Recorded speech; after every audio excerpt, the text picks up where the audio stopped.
Beda kata Nabi Sulaiman. Ya, jadi Nabi itu punya taktik sendiri. Para Nabi, para Rasul itu punya taktik sendiri. Ya, jadi maaf. Intinya pokoknya yang pertama, bahwasanya kita harus yakin bahwasanya para Nabi, para Rasul itu adalah orang yang cerdas. Ya, orang yang cerdas, orang yang pintar dalam segala bidang. Ya, hati-hati ya, dalam segala bidang hal, baik urusan dunia maupun akhirat.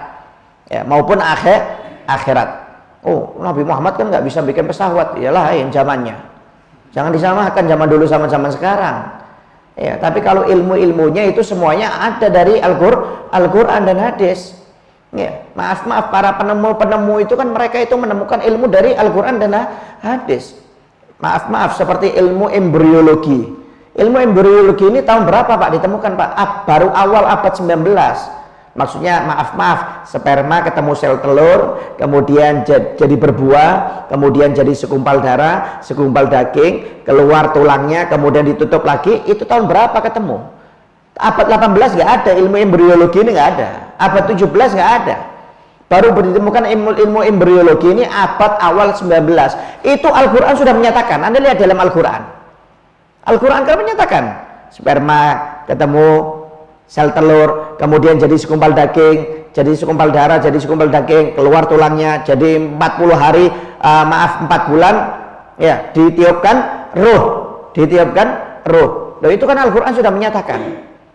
Jadi zaman baru embriologi ini baru ada abad 19, itu Al-Quran 1400 tahun yang lalu sudah menyatakan ilmu embriologi. Jadi maaf, semua yang berkaitan dengan kecanggihan alam semesta ini sudah ada dalam Al-Quran. Cuma bertahap ditemukannya itu dengan cara bertahap Pak. Ya, yang menemukan matematika, ilmu matematika, aljabar, ulama semuanya. Ya. Banyak penemuan-penemuan ilmu kedokteran. Anda lihat, Bapak kedokteran dunia, Ibnu Sina, ulama. Itu kalau Anda belajar ilmu kedokteran, sampai sekarang bukunya dipakai Ibnu Sina itu. Di kedokteran fakultas di Eropa, di Amerika, di seluruh dunia dipakai. Bapak kedokteran dunia, Ibnu Sina namanya. Ulama, hafizul Quran, hafal hadis. Jadi rata-rata penemu itu zaman dulu itu pasti ulama. Cuma memang kalau ada penemu-penemu baru, itu maaf itu ilmunya dari para ulama dulu. Karena dulu waktu maaf ketika perang salib, itu para buku-buku penemu Islam itu diambil semua oleh orang-orang Eropa. Dipelajari oleh mereka, dan mereka yang menyatakan para penemunya. Bukan, sebenarnya penemunya itu para ulama semuanya. Aljabar, matematika. Yang menemukan angka 0 ulama Pak. Yang menemukan angka 0 itu ulama. Dulu nggak ada angka 0 itu, paling awal itu satu. Yang menemukan angka 0 itu ulama. Yang menemukan parfum pertama kali di dunia ulama, namanya Al-Kindi dari Irak, dari Baghdad. Itu yang pertama kali menemukan parfum dari bahan kimia ya. Dia yang ngeracik, akhirnya ketemu parfum. Biasanya kalau parfum zaman dulu itu dari kijang. Kan ada namanya kasturi, kijang itu. Tapi bukan yang sekarang kasturi, itu palsu. Kalau kasturi kijang itu mahal. Jadi kijang itu kalau dipotong, itu ada ada empedunya ya di samping itu. Itu kalau kijang itu mati berubah jadi parfum. Itu mahal memang. Zaman dulu itu parfum jarang, dari bahan kimia itu jarang. Biasanya rata-rata parfum itu asli memang. Dari kijang, nanti kayak dari gahru umpamanya, bahasanya seperti itu. Ya. Tapi yang pertama kali menemukan parfum dari bahan kimia itu ulama, namanya Al-Kindi. Ya, subhanallah. Jadi maaf semua ilmu itu ujungnya pasti kembalinya kepada Nabi Muhammad SAW berdasarkan Al-Quran dan hadis. Ya. Oleh karena itu hati-hati, jangan sampai tertipu dengan orang-orang ya liberal yang menyatakan Nabi Muhammad cuma pintar agama, politik nggak pintar, militer nggak pintar, ilmu kedokteran nggak pintar. Ini mau menyesatkan kita Pak, mau bodoh-bodohi kita ini. Ya, mereka itu mau bodoh-bodohi kita. Ya, kalau pas pemilu nanti kan ulama nggak boleh ikut-ikutan. Ya, cukup ulama itu dakwah, nggak usah ikut-ikutan politik. Ini enak kalau ngomong ini. Kenapa? Karena biar golongannya mereka yang menang. Ya, biar ulama nggak boleh ikut-ikutan. Kata siapa ulama nggak boleh ikut-ikutan? Ya nggak boleh ikut-ikutan itu maaf bahasanya kalau main sogok menyogok, bahasanya ikut turun kampanye membela salah satu, itu yang nggak boleh. Seperti itu nggak nggak boleh maksudnya terima suap, pokoknya yang penting dapat uang, bela salah satu kelompok, ini yang ngawur. Ya ini namanya ulama su ini. Ya pokoknya mana yang ngasih uang dia yang dibela. Ya ini yang salah. Tapi kalau ulama dilarang ikut politik nggak ada, wajib. Bahkan harus orang yang baik, harus orang yang amanat, harus orang yang jujur ikut politik. Kalau enggak, wah hancur negara ini, dipimpin dengan orang-orang fasik. Ya, akhirnya kebijakannya tidak sesuai dengan agama Islam. Ya bahaya. Ya, sampai kemarin itu maaf LGBT mau dilegalkan. Ini kalau bukan orang Islam yang baik, wah bahaya ini. Bisa dilegalkan itu LGBT. Ya, bisa dilegalkan Pak, bayangkan. LGBT mau diminta legal mereka itu. Jadi kawin sesama jenis nggak apa-apa. La haula wala quwata illa billah. Kambing itu loh, laki nggak pernah nyeruduk laki, Pak. Mana ada kambing zina sama laki, kambing laki dengan kambing laki. Kambing perempuan zina dengan kambing perempuan. Kambing sama sapi itu loh, masih pinter, masih pilih perempuan. Ini laki ketemu laki, jeruk ketemu jeruk. Nah, ini kan bodohnya ini. Bahaya ini. Ya bahaya. Makanya manusia ini maaf. Nggak ada Nabi Muhammad, manusia ini kalau sesat lebih jahat daripada binatang. Lebih jahat daripada binatang, Pak. Kenapa? Manusia ini dikasih akal, dikasih hawa nafsu. Kalau binatang nggak dikasih akal, Pak. Otak itu bukan akal ya. Otak bukan akal. Beda otak dengan akal itu beda. Kalau binatang nggak dikasih akal, dikasih nafsu. Kalau malaikat kebalikannya, nggak dikasih nafsu, cuma dikasih akal. Makanya malaikat itu taat, nggak ada malaikat yang bermaksiat, nggak ada. Pasti taat. Kenapa? Dia punya akal dan tidak punya hawa nafsu. Kalau malaikat taat lumrah, kenapa? Nggak ada hawa nafsunya, Pak. Kenapa? Dia cuma punya akal, jadi nurut terus sama Allah Ta'ala. Kalau manusia kasih akal, kasih hawa nafsu. Kalau ada manusia yang ibadah lebih mengedepankan akalnya daripada hawa nafsunya, berarti dia lebih hebat daripada malaikat. Itu banyak ulama yang diperbincangkan oleh para malaikat. Bukan satu dua, Pak. Umat Nabi Muhammad yang ulamanya luar biasa jadi perbincangan para malaikat, suka dipuji-puji. Berapa orang ulama yang mimpi tidur malaikat membicarakan fulan bin fulan, malaikat membicarakan fulan bin fulan, jadi perbincangan para malaikat. Kenapa? Karena orangnya ahli ibadah. Seperti Ibrahim bin Adham itu sering dibicarakan oleh malaikat. Kenapa? Doanya mustajab, angkat tangan 1 detik langsung kabul. Ya, kita setahun belum tentu kabul. Ini 1 detik langsung kabul, saking cepatnya doanya. Kenapa? Jaga dari makanan yang subhat. Jangankan haram, yang subhat nggak mau. Subhat ini nggak jelas halal haramnya, Pak ya. Kayak Anda makan di warung, nggak jelas motongnya seperti apa, mungkin orangnya main riba apa enggak, jujur apa enggak, itu namanya subhat. Jadi kalau Anda makan di warung sekarang ini sebenarnya subhat semuanya, karena Anda nggak tahu kualitas orangnya. Motongnya seperti apa, nanti ini berkaitan dengan riba atau tidak. Nah itu orang-orang dulu nggak mau, Pak, makan seperti itu. Mereka itu hanya mau makan dengan orang yang jelas. Kalau nggak jelas, lebih baik mereka masak sendiri, nanam sendiri. Bayangkan, nanam aja itu nanam sendiri, nggak mau beli beras sembarangan. Kalau kita kan asal beli ya. Kalau zaman sekarang memang susah, Pak. Kalau zaman dulu itu gampang. Mereka itu lebih senang nanam sendiri. Kenapa? Lebih terjaga keamanannya. Jangankan yang haram, yang subhat pun nggak mau mereka itu. Nggak salah kalau mereka doanya mustajab, nggak pernah ditolak oleh Allah Subhanahu wa Ta'ala. Ini zaman dulu. Ya. Itu kata Nabi Muhammad, kalau ada manusia yang lebih mengedepankan akalnya daripada hawa nafsunya, maka dia lebih hebat daripada malaikat. Tapi kalau ada manusia yang lebih mengedepankan hawa nafsunya daripada akal, berarti dia lebih bejat daripada binatang. Ya contohnya ini LGBT ini. Anda lihat binatang, mana ada, Pak, binatang laki zina dengan laki? Ada nggak? Ya ada. Binatang perempuan zina dengan perempuan. Ini ada laki zina dengan laki, perempuan lesbi zina dengan perempuan. Berarti lebih bejat daripada binatang ini. Kenapa? Hawa nafsunya sudah yang dipakai, bukan akalnya. Hawa nafsunya. Maaf, sapi umpamanya, Pak, sapi. Ya, sapi Anda makan rumput di daerah Anda tanah. Paling-paling ya kalau habis rumputnya ke rumput tetangga. Ya, paling sapi kan nyuri rumput tetangga. Nyuri pun ya nggak apa-apa, kenapa? Nggak punya akal kok. Pantas kalau sapi nyuri, itu pun paling yang dicuri cuma satu jenis saja, yaitu rumput, nggak mau nyuri yang lainnya. Coba manusia, HP dicuri, motor dicuri, mobil dicuri, ya, listrik, besi, semuanya dicuri. Kalau perlu istrinya orang dicuri sekalian. Ya, kenapa? Memang nggak ada akal. Ya. Lebih mengedepankan hawa nafsunya. Kalau sapi, maaf Pak, masih mencuri satu jenis saja, nggak mau sapi nyuri lainnya. Adakah sapi nyuri semangka, sapi nyuri HP? Nggak ada. Sapi paling nyuri ya satu jenis itu aja makanannya. Itu pun kalau terpaksa ya dia. Ya, pantas kalau nyuri sapi pantas. Kenapa? Karena maaf nggak ada akalnya. Tapi kalau manusia lebih mendepankan hawa nafsunya sampai segala cara dia halalkan, ngerampok halal, main riba halal, ya nipu, nyuri, semuanya halal. Wah, ini lebih bejat daripada binatang ini.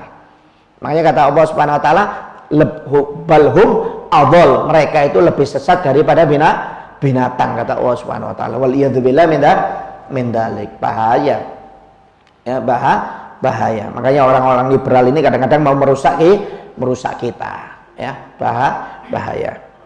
Ya, jadi wajib ya kita meyakini bahwasanya para nabi, para rasul itu memiliki sifat yang cerdas atau pintar dalam segala hal, dalam segala bidang, baik masalah intelektualnya, kemudian spiritualnya, emosionalnya, ya, apalagi para nabi, ya, seperti Nabi Muhammad itu paling pintar itu kalau masalah mengurus kecerdasan emosional itu paling pintar Nabi itu. Anda lihat Nabi Muhammad itu paling penyayang, paling pelembut, paling memaaf. Berapa banyak orang yang masuk Islam Pak gara-gara Nabi Muhammad SAW. Kenapa? Karena emosionalnya bisa dikontrol.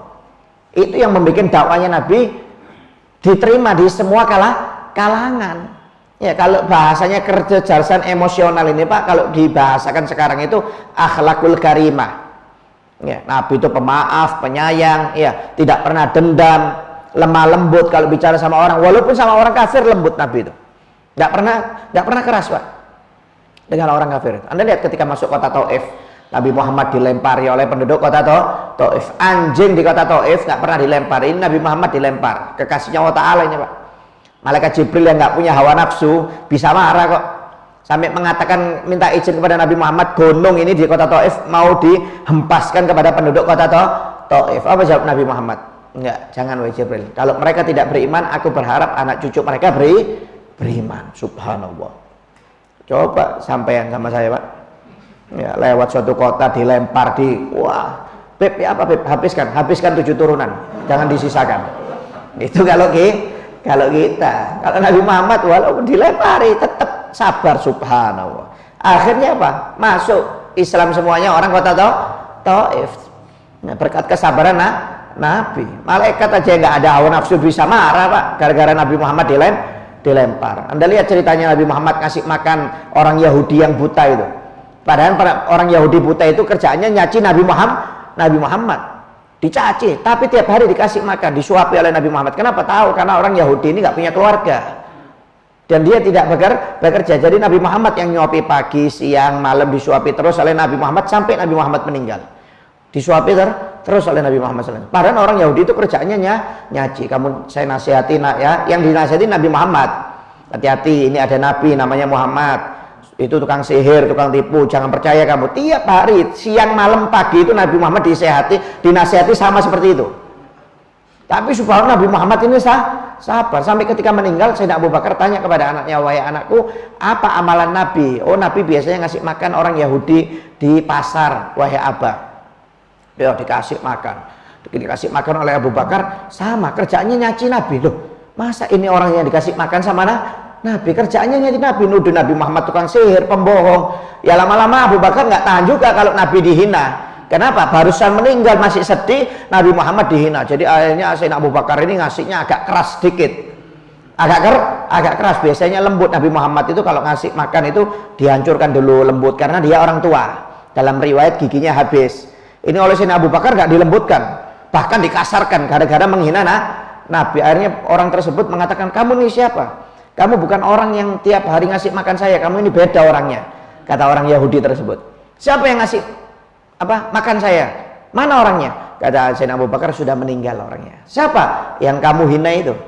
Yang suka kamu hina. Siapa? Muhammad. Iya betul, itu orang yang tiap hari kasih kamu makan. Langsung nangis Pak. Yahudi itu langsung masuk Islam, mengucapkan 2 kalimat syahadat. Bayangkan Nabi Muhammad itu bisa ngontrol emosi. Oh kalau kita dibalap dikit, oh nantang ini ya, nantang ini ya, dibalap sedikit aja langsung emosi kita. Baru dibalap, belum disenggol loh ini, baru dibalap aja kita sudah emosi. Bayangkan kalau Nabi Muhammad, subhanallah, pada Nabi Muhammad ini Habibullah ya, semua malaikat siap. Apa kata Nabi Muhammad? Kalau mau dihancurkan, dihancurkan. Orang kafir, Nabi Muhammad kalau mau menghancurkan orang, tinggal dihancurkan aja. Buat apa pakai perang? Cuma Nabi Muhammad nggak mau. Umpamanya perang Badar, perang Uhud, tinggal doa, hancurkan ya Allah, matikan semuanya, bakal mati semuanya. Cuma Nabi Muhammad nggak mau seperti itu. Walaupun dikasih kekuasaan lebih, Nabi Muhammad nggak mau. Ya siapa tahu mereka dengan perang itu dapat hidayah, kata Nabi Muhammad. Ketika ditawan, dapat hidayah dari sahabatnya, akhirnya berubah agamanya. Berapa banyak Pak? Anda lihat kisahnya orang-orang kafir Quraisy itu ditahan, rata-rata masuk Islam. Kenapa? Lihat akhlaknya Nabi. Sampai ada pernah orang kafir Quraisy ditahan, Sayyidina Umar sudah mau bunuh. Ya, mau dibunuh oleh Sayyidina Umar. Kata Nabi, jangan, nggak usah dibunuh. Perlakukan yang baik, di penjara aja, dikasih makan apa segala macam. Tahu ini sahabat makannya banyak, maaf orang kafir ini makannya banyak, dikasih banyak oleh Nabi Muhammad. Dilayani bagus. Ya, sampai terakhir diajak Nabi dakwah masuk Islam, tetap nggak mau dia. Tetap nggak mau, tapi servisnya bagus. Sama seperti dia nggak di penjara, Pak. Ya, akhirnya kata Nabi Muhammad, ya terserah kamu sudah berhari-hari saya tahan, sudah saya kasih makan, kamu nggak mau masuk Islam, silahkan kamu pulang aja, balik ke Mekah, kata Nabi Muhammad. Balik ke Mekah. Sahabat heran, ya Rasulullah nggak dibunuh aja kayak ini? Jangan, biar pulang aja. Ya, kata Nabi Muhammad, sudah makannya banyak, nghabiskan beras ini, ya bahasanya, nghabiskan gandum ini, sudah lama diajak dakwah nggak mau masuk Islam, ya sudah, ayo pulang aja, sudah kamu balik. Akhirnya orang tersebut pulang. Ketika mau pulang, di tengah jalan mikir dia, wah ini mana ada orang ditahan, dikasih servis enak, makanan enak, ditawari, tapi tetap nggak masuk, bahkan dibebaskan. Wah ini berarti ajaran yang benar ini. Ini ajaran yang benar. Akhirnya balik lagi langsung masuk Islam ini orang. Balik lagi langsung masuk Islam. Kenapa? Lihat akhlaknya Nabi Muhammad SAW. Oh luar biasa Pak. Ya luar biasa Nabi Muhammad SAW. Makanya Islam itu bisa berjaya, sukses. Kenapa? Karena akhlaknya Nabi itu cerdas, orangnya bisa mengatur emosinya, perasaannya, lembutnya, lemah lembutnya itu bisa diatur oleh Nabi Muhammad SAW. Makanya maaf sampai ada orang kafir itu di Amerika apa di Eropa itu, ya 100 orang yang berpengaruh di dunia, Nabi Muhammad ditaruh di nomor 1. Nabi Muhammad ditaruh di nomor 1. Kenapa? Maaf, bukan dari golongan bangsawan bahasanya, bukan orang kaya raya bahasanya, nggak ada kerajaannya, tapi bisa menjadikan orang paling banyak penduduk di dunia ini memeluk agama Islam. Ya gara-gara satu orang ini, maksudnya Nabi Muhammad SAW. Siapa yang bisa Pak pengikutnya seperti Nabi Muhammad SAW? Cari pengikut yang paling banyak seperti Nabi, nggak ada. Padahal dia bukan raja bahasanya, bukan juga orang kaya. Kalau raja kan maksa bisa, ayo kamu ikut dengan saya. Ini Nabi bukan raja, Nabi juga bukan orang kaya. Kalau kaya kan enak, ayo tak kasih uang kamu jadi pengikut saya, bisa aja. Cuma ini bukan raja, bukan orang kaya, tapi bisa pengikutnya bisa banyak. Bahkan di seluruh dunia paling banyak pengikut agama Islam. Akhirnya ditaruh di nomor 1 itu Nabi Muhammad SAW. Jadi wajib ya kita meyakini bahwa Nabi Muhammad itu adalah orang yang pintar atau cerdas. Kemudian yang kedua bisidqi, yaitu Nabi Muhammad itu jujur, ya memiliki sifat Nabi dan para Rasul itu adalah jujur. Nggak ada Rasul pembohong, itu nggak ada. Semua Rasul jujur, semuanya jujur. Mereka menyampaikan sesuai dengan perintah dari Allah Subhanahu wa Ta'ala. Jadi nggak ada sifat Nabi pembohong, itu tidak ada. Semuanya jujur, walaupun kadang-kadang tidak masuk akal, tetap jujur. Ya Nabi, ya seperti Nabi Muhammad ketika Isra Mi'raj itu kan secara logika akal zaman Arab dulu kan nggak mungkin dari Mekah ke Palestina itu pulang pergi 2 bulan Pak. Zaman dulu nggak ada pesawat, 2 bulan. Ini Nabi Muhammad cuma semalam saja ditambah Mi'raj. Padahal waktu itu Nabi Muhammad belum cerita masalah Mi'raj. Nabi Muhammad masih bicara masalah Isra saja. Itu diketawai oleh orang-orang. Bahkan sebagian umat Islam yang imannya lemah jadi murtad. Kenapa? Nggak percaya dengan Nabi, nggak masuk akal. Ya, dari Mekah ke Palestina zaman dulu itu PP 2 bulan, ini kok semalam saja. Padahal Nabi Muhammad belum cerita masalah Mi'raj. Itu dianggap orang gila Nabi Muhammad. Dianggap pembohong. Itu Islam yang lemah-lemah, murtad semuanya. Gak ada yang percaya dengan Nabi Muhammad SAW. Datang Abu Bakar As-Siddiq. Ya. Akhirnya kata Abu Jahal itu loh, temanmu itu loh, pembohong. Kata Abu Jahal, kenapa? Cerita masak dari Mekah ke Palestina hanya semalam, nggak masuk akal. Pembohong temanmu itu. Kata Sayyidina Abu Bakar, jangankan itu, kalau ada yang lebih dari itu, kalau Muhammad yang bicara, saya percaya. Maksudnya, jangankan bicara Isra, kalau seandainya Nabi Muhammad bicara Mi'raj, tapi kan Nabi Muhammad nggak ngomong waktu itu masalah Mi'raj. Aku percaya kalau yang bicara Muhammad. Makanya dapat julukan As-Siddiq, yaitu orang yang membenarkan, menjujurkan Nabi Muhammad SAW. Dapat gelar As-Siddiq itu gara-gara itu, Sayyidina Abu Bakar As-Siddiq itu. Gara-gara percaya dengan kejadian Isra dan Mi'raj. Kata Abu Bakar, jangankan masalah Mekah ke Palestina, kalau ada yang lebih agung dari perjalanan tersebut, yang lebih hebat, yang lebih mustahil, saya tetap percaya kalau yang ngomong Muhammad. Akhirnya dapat gelar dari Allah Subhanahu wa taala As-Siddiq, Abu Bakar As-Siddiq. Abu Bakar As-Siddiq ini bukan nama aslinya, Pak. Nama aslinya itu Abdullah bin Abi Quhafah. Ya, dapat julukan Abu Bakar. Bapaknya perawan, Bakar Bekir itu perawan, Abu. Maksudnya istrinya Nabi yang perawan itu cuma satu, yaitu Aisyah. Makanya dapat julukan Abu Bakar, bapaknya perawan. Bapaknya perawan, ya.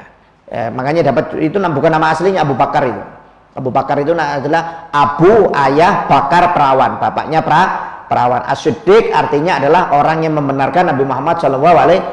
Kalau nama aslinya Abdullah bin Abi Quhafah, itu nama aslinya Abu Bakar Abu Siddiq. Cuma jarang orang tahu. Biasanya cuma Abu Bakar itu aja. Seperti sahabat Abu Hurairah, itu bukan nama aslinya. Abu itu ayah, Hurairah itu kucing. Dijabat julukan oleh Nabi Muhammad bapaknya kucing, karena Abu Hurairah senang dengan kucing. Ya, nama aslinya bukan Abu Hurairah. Nama aslinya itu Abdurrahman bin Sakhr. Abu Hurairah itu nama aslinya Abdurrahman bin Sakhr. Dapat gelar dari Nabi Muhammad Abu Hurairah. Ya, jadi wajib bahwasanya kita meyakini seorang nabi, seorang rasul semuanya memiliki sifat jujur. Wallahu a'lam bishawab. Nanti di pertemuan yang selanjutnya akan kita bahas masalah sifat nabi yang selanjutnya. Wallahu a'lam bishawab.